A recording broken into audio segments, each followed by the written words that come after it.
Bonjour à tous et à toutes et bienvenue sur ma chaîne, je suis Pascal. Aujourd'hui, je voulais partager avec vous quelques petites difficultés rencontrées durant la conception du modèle du mois en formation couture.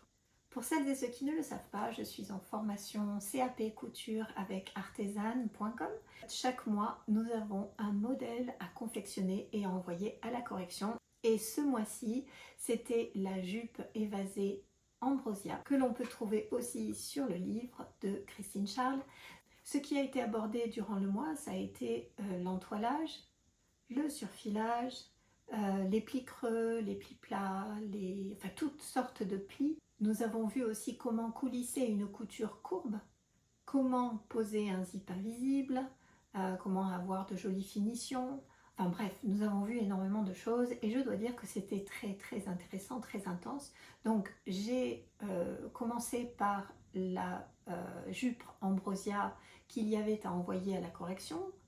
Je vous fais voir la jupe, ce sera plus simple. Donc en fait c'était une jupe évasée avec un pli creux et voilà, toute simple, enfin toute simple, non justement ça ne l'était pas.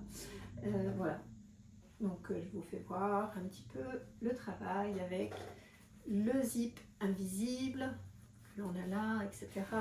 Donc sur cette jupe là en fait je l'ai envoyée à la correction et c'est vrai que j'ai eu pas mal de corrections, même si ma jupe a été validée parce que pour une première c'était bien, mais cela dit mon zip invisible n'était pas forcément invisible comme il le faut. Cela dit, c'est pas pour ma défense, mais il est vrai que sur une machine familiale, il est compliqué d'avoir le même résultat que sur une machine industrielle ou semi-industrielle, hein, surtout pour les zips invisibles.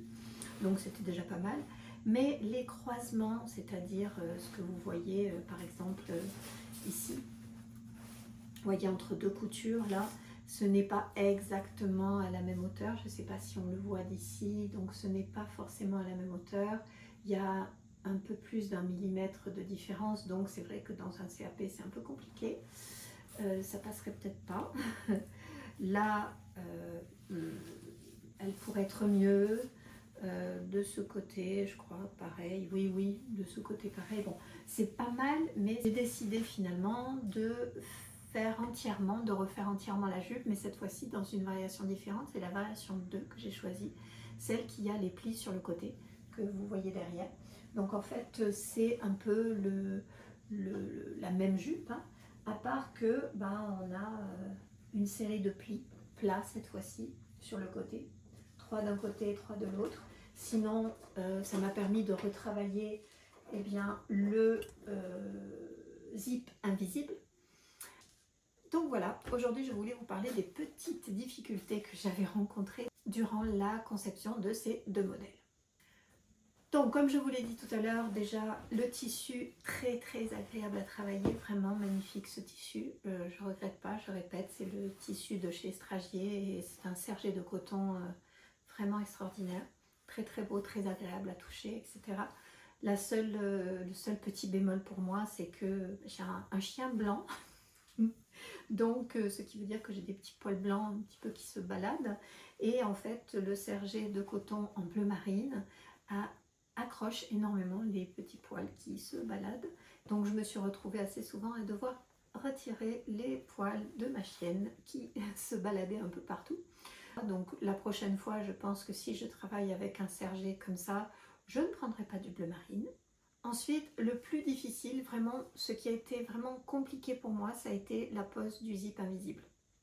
Ça semble tout simple, mais en fait, ça ne l'est absolument pas. D'ailleurs, c'est beaucoup mieux sur mon deuxième modèle, mais c'est pas encore tout à fait ça, parce que ça fait un petit peu des formes, je ne sais pas si on le voit d'ici, je ne sais pas si on va le voir, mais là, en fait, je n'ai pas réussi à ne pas avoir du tout de forme.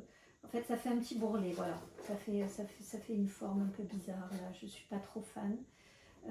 Et j'ai l'impression que ça tire un peu, donc j'aimerais le refaire. Donc peut-être que je ne vais pas refaire la jupe en entier, mais je pense m'entraîner pas mal avec les zips invisibles. Le reste, dans l'ensemble, je ne peux pas dire que ça a été simple, mais du moment qu'on suit vraiment les cours et les vidéos qui nous sont données durant la formation, on arrive vraiment à un bon résultat. C'est-à-dire que justement tout ce dont je vous parlais tout à l'heure, hein, les croisements, là, des coutures, courbes, etc. C'était compliqué mais facile après le visionnage de la vidéo et surtout après la correction de mon premier devoir. Et c'est pour ça que vraiment, je le répète encore, hein, je ne regrette absolument pas de m'être engagée dans cette formation. J'aurais pu très bien travailler directement avec le livre, comme beaucoup de personnes font et décident de faire, mais c'est vrai que je vois une différence déjà, ne serait-ce que sur mes anciennes créations, mais aussi là, entre la jupe que j'ai fait en premier et la jupe que j'ai fait la deuxième, il y a un écart énorme de travail. C'est beaucoup plus précis, c'est beaucoup plus soigné, et ça je dois énormément évidemment aux vidéos que j'ai regardées, mais surtout à ma correctrice, c'est-à-dire que j'ai envoyé la première jupe, pourtant on n'envoie que des photos, et elle a tout vu. Elle a eu un œil hallucinant puisque elle m'a donné toutes les corrections, et aussi pas seulement des corrections, mais elle m'a envoyé d'autres vidéos, elle m'a donné des conseils qui étaient vraiment intéressants. Et ça, si je n'avais pas eu la chance de pouvoir m'inscrire à cette formation, ben, finalement, j'aurais pas eu ces petits conseils, ces corrections, etc. Et je pense que ce serait beaucoup plus compliqué pour me préparer. Bon, c'est vrai que je suis assez perfectionniste, hein, et j'aimerais bien que tout soit parfait. Mais pour l'instant, je commence à peine, j'ai encore 10 mois de travail, donc je pense que c'est déjà un bon début. Mais vraiment, je le répète, je ne regrette absolument pas de m'être engagée dans cette formation et de faire voilà, d'aller vers ce CAP de cette manière-là. Ensuite, pour les autres matières, très très intéressant, nous avons travaillé sur l'histoire de la mode. Donc on a travaillé surtout sur l'Antiquité, les vêtements de l'Antiquité gréco-romaine. Et puis ensuite, on a travaillé aussi sur le dessin de style. Dessin de style, on a travaillé justement sur les jupes. Très complet, très intéressant. J'ai pris beaucoup de plaisir à suivre les cours. Mais bon, c'est vrai que je parle beaucoup de la couture, mais tout simplement parce que je veux coudre. Donc tout le reste m'intéresse énormément, me plaît beaucoup.